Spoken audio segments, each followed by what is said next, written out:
Macbeth, Macbeth is a tragedy written by William Shakespeare, set mainly in Scotland. The play dramatizes the damaging physical and psychological effects of political ambition on those who seek power for its own sake. The play is believed to have been written between 1599 and 1606. The earliest account of a performance of what was probably Shakespeare's play is April 1611, when Simon Forman recorded seeing such a play at the Globe Theatre. It was first published in the folio of 1623, possibly from a prompt book. It was most likely written during the reign of James I, who had been James VI of Scotland before he succeeded to the English throne in 1603. James was a patron of Shakespeare's acting company, and of all the plays Shakespeare wrote during James's reign, Macbeth most clearly reflects the playwright's relationship with the sovereign. Macbeth is Shakespeare's shortest tragedy, and tells the story of a brave Scottish general named Macbeth who receives a prophecy from a trio of witches that one day he will become King of Scotland.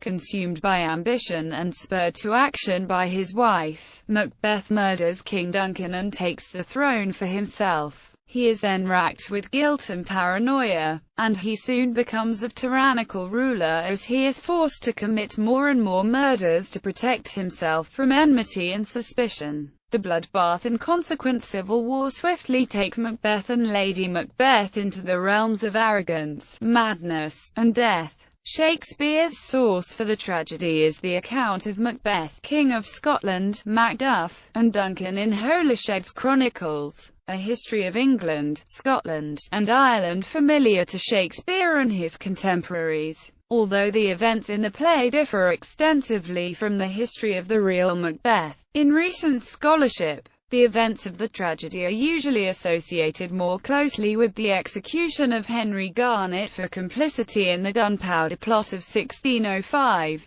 In the backstage world of theatre, some believe that the play is cursed, and will not mention its title aloud, referring to it instead as the Scottish play. Over the course of many centuries, the play has attracted some of the most renowned actors to the roles of Macbeth and Lady Macbeth. It has been adapted to film, television, opera, novels, comic books, and other media. Characters: Duncan, King of Scotland, Malcolm, Duncan's older son Donalbain, Duncan's younger son. Macbeth, a general in the army of King Duncan, originally Thane of Glamis, then Thane of Cawdor, and later King of Scotland. Lady Macbeth, Macbeth's wife, and later Queen of Scotland. Banquo, Macbeth's friend and a general in the army of King Duncan Fleance, Banquo's son. Macduff, Thane of Fife, Lady Macduff, Macduff's wife, Macduff's son. Ross, Lennox, Angus, Menteith, Caithness, Scottish Thanes. Siward, General of the English forces, young Siward, Siward's son.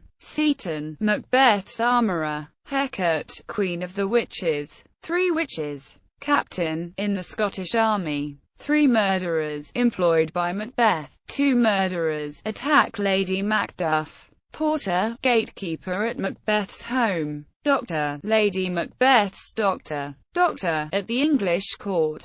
Gentlewoman, Lady Macbeth's caretaker. Lord, opposed to Macbeth. First apparition, armed head. Second apparition, bloody child. Third apparition, crowned child. Attendants, messengers, servants, soldiers. Plot: the play opens amidst thunder and lightning, and the three witches decide that their next meeting shall be with Macbeth. In the following scene, a wounded sergeant reports to King Duncan of Scotland that his generals, Macbeth, who is the Thane of Glamis, and Banquo, have just defeated the allied forces of Norway and Ireland, who were led by the traitorous MacDonald and the Thane of Cawdor. Macbeth, the king's kinsman, is praised for his bravery and fighting prowess. In the following scene, Macbeth and Banquo discuss the weather and the victory. As they wander onto a heath, the three witches enter and greet them with prophecies. Though Banquo challenges them first, they address Macbeth, hailing him as Thane of Glamis, Thane of Cawdor, and that he shall be king hereafter. Macbeth appears to be stunned to silence.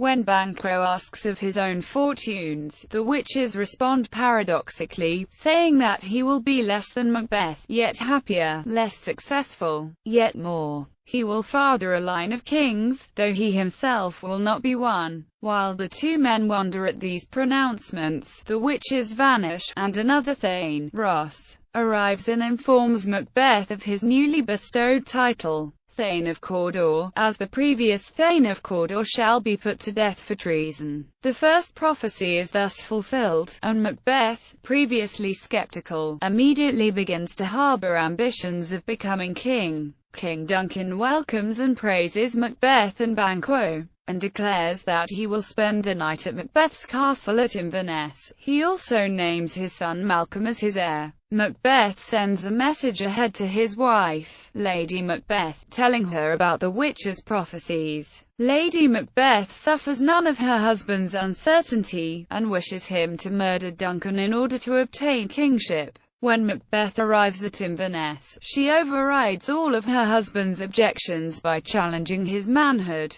and successfully persuades him to kill the king that very night. He and Lady Macbeth plan to get Duncan's two chamberlains drunk so that they will black out. The next morning they will blame the chamberlains for the murder. They will be defenseless, as they will remember nothing. While Duncan is asleep, Macbeth stabs him, despite his doubts and a number of supernatural portents, including a hallucination of a bloody dagger. He is so shaken that Lady Macbeth has to take charge. In accordance with her plan, she frames Duncan's sleeping servants for the murder by placing bloody daggers on them. Early the next morning, Lennox, a Scottish nobleman, and Macduff, the loyal Thane of Fife, arrive. A porter opens the gate and Macbeth leads them to the king's chamber, where Macduff discovers Duncan's body. Macbeth murders the guards to prevent him from professing their innocence, but claims he did so in a fit of anger over their misdeeds. Duncan's sons Malcolm and Donalbain flee to England and Ireland, respectively, fearing that whoever killed Duncan desires their demise as well. The rightful heir's flight makes them suspects, and Macbeth assumes the throne as the new King of Scotland as a kinsman of the dead king. Banquo reveals this to the audience, and while skeptical of the new King Macbeth, he remembers the witch's prophecy about how his own descendants would inherit the throne. This makes him suspicious of Macbeth. Despite his success, Macbeth, also aware of this part of the prophecy, remains uneasy. Macbeth invites Banquo to a royal banquet, where he discovers that Banquo and his young son, Fleance, will be riding out that night.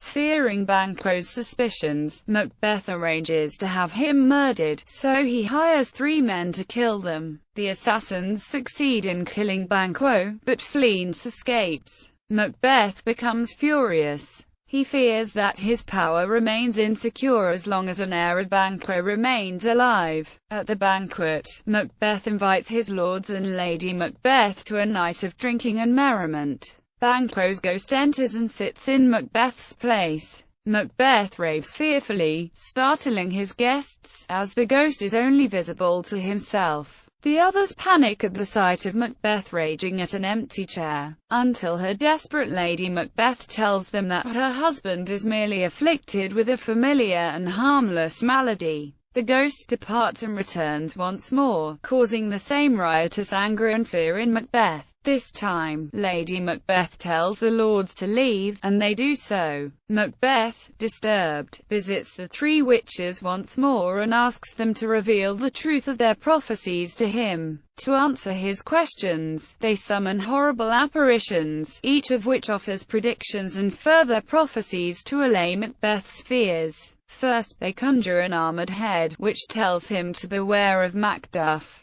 Second, a bloody child tells him that no one born of a woman shall be able to harm him. Thirdly, a crowned child holding a tree states that Macbeth will be safe until Great Burnham Wood comes to Dunsinane Hill. Macbeth is relieved and feels secure, because he knows that all men are born of women and forests cannot move. Macbeth also asks if Banquo's sons will ever reign in Scotland. The witches conjure a procession of 8 crowned kings, all similar in appearance to Banquo, and the last carrying a mirror that reflects even more kings. Macbeth realizes that these are all Banquo's descendants, having acquired kingship in numerous countries. After the witches perform a mad dance and leave, Lennox enters and tells Macbeth that Macduff has fled to England. Macbeth orders Macduff's castle be seized, and, most cruelly, sends murderers to slaughter Macduff, as well as Macduff's wife and children. Although Macduff is no longer in the castle, everyone in Macduff's castle is put to death, including Lady Macduff and their young son. Meanwhile, Lady Macbeth becomes racked with guilt from the crimes she and her husband have committed.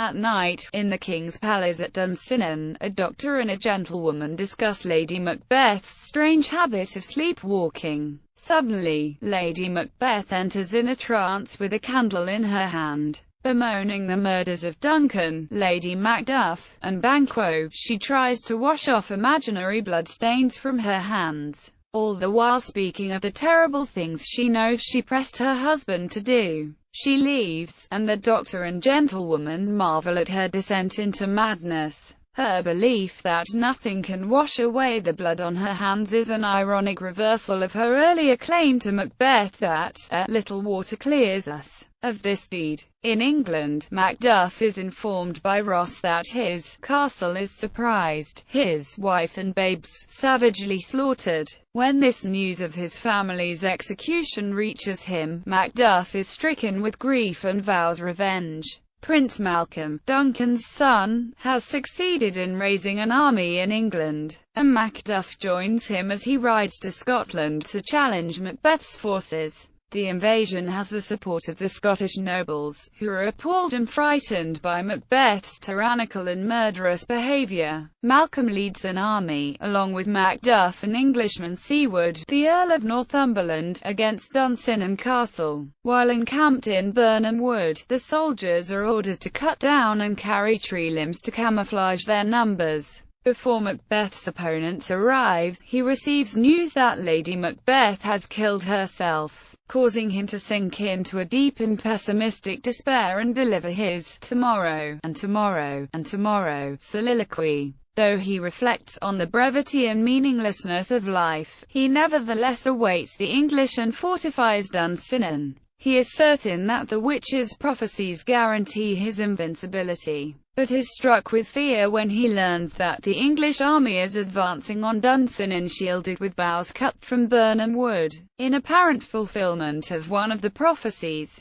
a battle culminates in Macduff's confrontation with Macbeth, who kills young Siward in combat. The English forces overwhelm his army and castle. Macbeth boasts that he has no reason to fear Macduff, for he cannot be killed by any man born of woman. Macduff declares that he was from his mother's womb, untimely ripped, and is not of woman born, fulfilling the second prophecy. Macbeth realizes too late that he has misinterpreted the witch's words. Though he realizes that he is doomed, he continues to fight. Macduff kills and beheads him, thus fulfilling the remaining prophecy. Macduff carries Macbeth's head on stage and Malcolm discusses how order has been restored. His last reference to Lady Macbeth, however, reveals 'tis thought, by self and violent hands, took off her life, but the method of her suicide is undisclosed. Malcolm, now the King of Scotland, declares his benevolent intentions for the country and invites Salt to see him crowned at Scone. Although Malcolm, and not Fleance, is placed on the throne, the witch's prophecy concerning Banquo was known to the audience of Shakespeare's time to be true. James VI of Scotland was supposedly a descendant of Banquo.